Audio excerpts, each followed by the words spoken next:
Hello everybody, Daikage here, and today's video will be what if Fugaku raised Naruto? Without further ado, make sure to like, subscribe, and let's get right into this what if. So the way I see Naruto being raised by Fugaku would involve me changing the DNA of a few people. So Minato would be half Namikaze with the other half belonging to the Uchiha. Fugaku would still be a full Uchiha, however. Also, Minato and Fugaku are half-brothers, which would help make sense why Mikoto and Kushina are friends, because they would be sisters-in-law. Naruto would be 25% Uchiha and Namikaze, and 50% Uzumaki. Fugaku and Minato would have a pretty good bond, and Minato would entrust Fugaku with the life of his son before he died.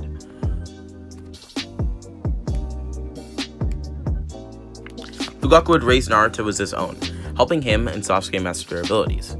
Because Naruto is actually being raised by Fugaku and Mikoto, he would inherently be smarter because he was an orphan.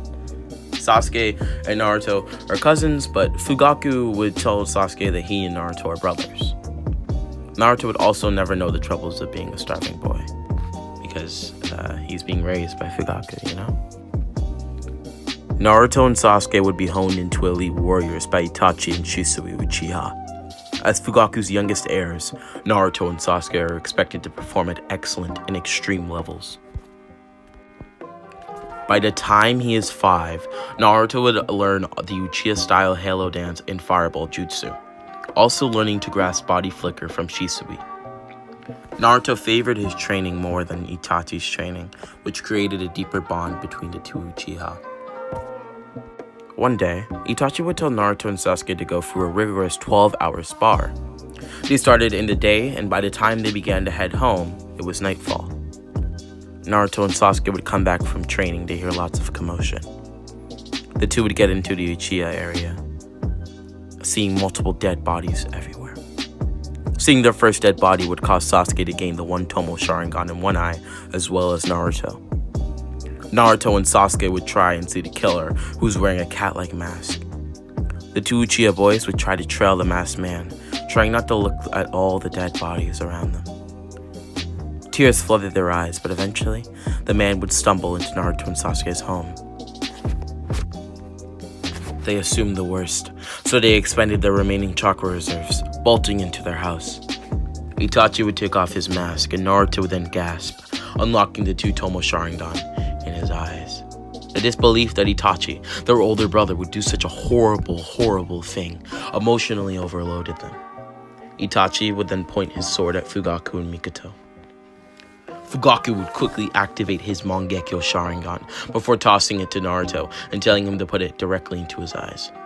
Mikoto would then activate her Sharingan, giving it to Sasuke. Itachi would then tell his parents goodbye before killing them. Sasuke and Naruto would charge at Itachi with pain boiling within. But before they could even strike him, Itachi would then disappear into multiple crows and into a different corner of the room. He told the two saddened Uchiha that they must become stronger if they have any chance of beating him, before disappearing into a wild blur. The Uchiha brothers from that day on vowed to each other that they would kill Itachi, avenging their parents as their clan.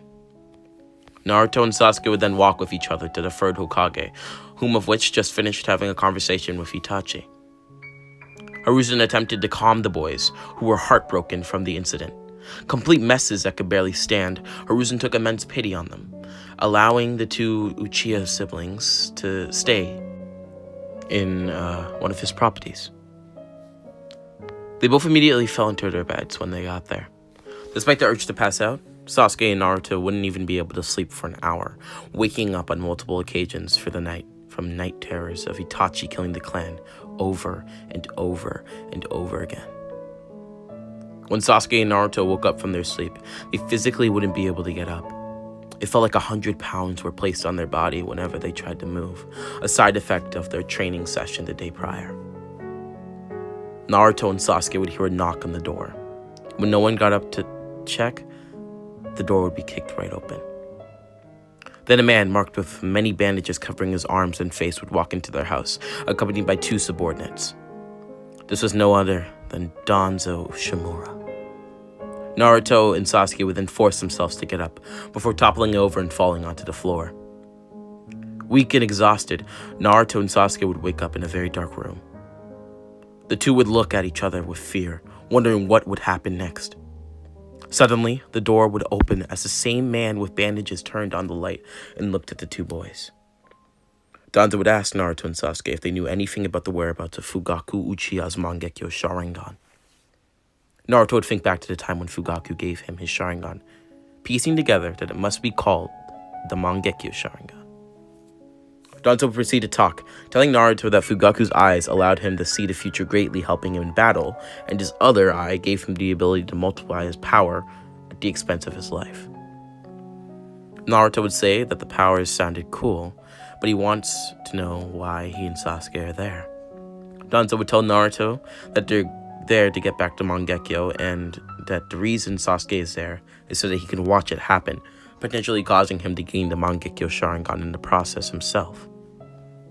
Naruto would tell Danzo that he shouldn't have told him all of the abilities to his father's Sharingan, confirming the fact to Danzo and his men that Naruto did in fact have the Sharingan. In a yellow flash, Naruto quickly activates his Mangekyo Sharingan and charges Danzo head-on. He manages to actually land some quite significant blows on Danzo.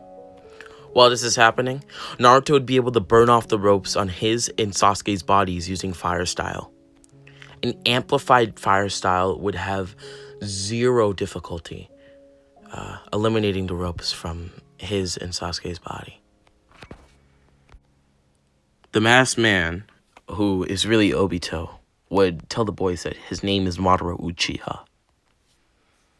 Sasuke and Naruto would tell the man that he's lying, having heard stories of the great Madara Uchiha who died many, many years ago. Madara would then reveal his Sharingan, telling Sasuke and Naruto that he is no poser. Madara would then tell Sasuke that he can go, but he would tell Naruto that he is there to kill him. Now, the reason that Madara is wanting to kill Naruto is because Sasuke realized that Madara was wanting to kill Naruto and wouldn't stand for it, telling Madara that he has to get through him to get to Naruto. Madara would tell Sasuke so be it. Sasuke would charge at Madara, activating his Futomo Sharingan before fighting him. Even though Sasuke has his Sharingans out, they still are no match to the immense skill of Madara Uchiha, being easily slapped around by him. Obito, who posed as Madara, would punch Sasuke in the stomach before kneeing him in the chest, going behind him and kicking him in the back. Sasuke would be sent flying by this kick, being caught in a choking position by Madara. He would quickly ask Naruto to help him, and Naruto would quickly weave the hand signs for the fireball jutsu, following up with the Uchiha-style Halo dance. Madara would then be hit with a barrage of fire, moving out of the way but being blown back by some of Naruto's Halo dance. Naruto would then run towards Madara with a kunai in hand, but he would easily swat him away, calling him a fly. Naruto yelled at Madara, telling him not to call him a fly before casting his amplifier. He holds his eye in pain. Madara notices this, but would then be hit with the strong heated flames that came and erupted out of Naruto's mouth. He would then reveal himself as being a clone, but would quickly move into the shadows and then jump out of them and towards Naruto. Naruto would then use his foreseeing ability to see this before it happened and move out of the way. He quickly then hit Madara with his kunai, only pulling this off because of his foreseeing ability. Madara would then kick Naruto so hard in his side, causing him to cough up blood and fall to the floor. Sasuke would then rush in to save Naruto, who was about to be killed by Madara. Madara would then disappear out of sight, before bringing down his leg and slamming it into Naruto's neck. Naruto would then fall to the ground, being brutally beaten by Madara. Sasuke, helpless on the floor in pain, wouldn't be able to do anything, being forced to watch as the life was beaten out of Naruto. This would cause Sasuke to then unlock his Futomo and his other eye from having a flooding of emotions and trauma from watching this happen. He couldn't do anything to help his brother, and he could only watch him being pummeled to death. Naruto would emit a powerful shockwave, sending Madara flying back. He growled and would then gain a free-tailed Kyuubi cloak, yet taming it with his Sharingan, a feat never done before. Naruto would run in a flash, slashing Madara in the chest. He would then swiftly use Kamui to get away from the scene. When Obito returns empty-handed to the real Madara, he is disappointed, yet understands that it was Obito's clone, and that he should have expected that Sasuke would also put up a fight. Madara tells Obito that he is quite troubled by Naruto's uncanny ability to control the nine-tailed fox's chakra using the Sharingan. An exhausted Naruto and Sasuke would walk back to their house. Sasuke and Naruto would return home to see that their door was replaced with a better one because of Hiruzen realizing that it was broken. The workmen who were finishing the new door told Naruto and Sasuke that Hiruzen wished to speak to them. When they got to his office, Hiruzen asked them what exactly transpired.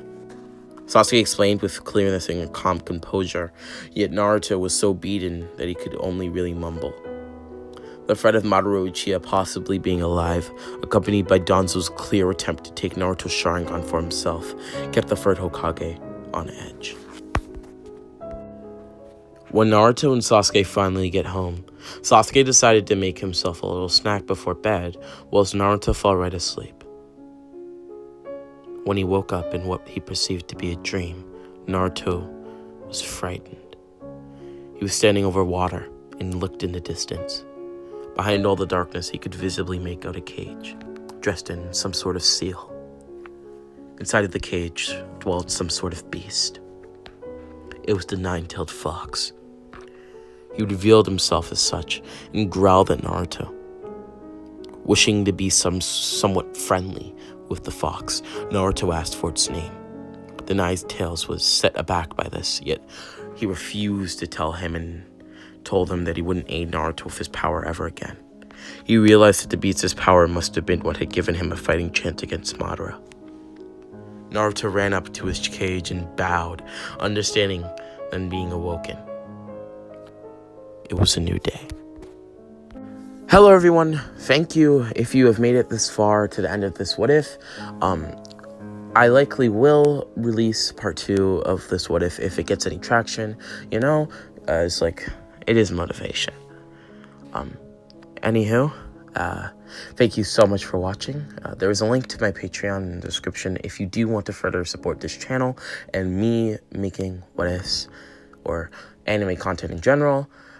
Also, along with that link to my Patreon in the description below, you will also see the link to my other channel, Daikage X. And with all that being said, I hope you guys have a great rest of your day, and goodbye.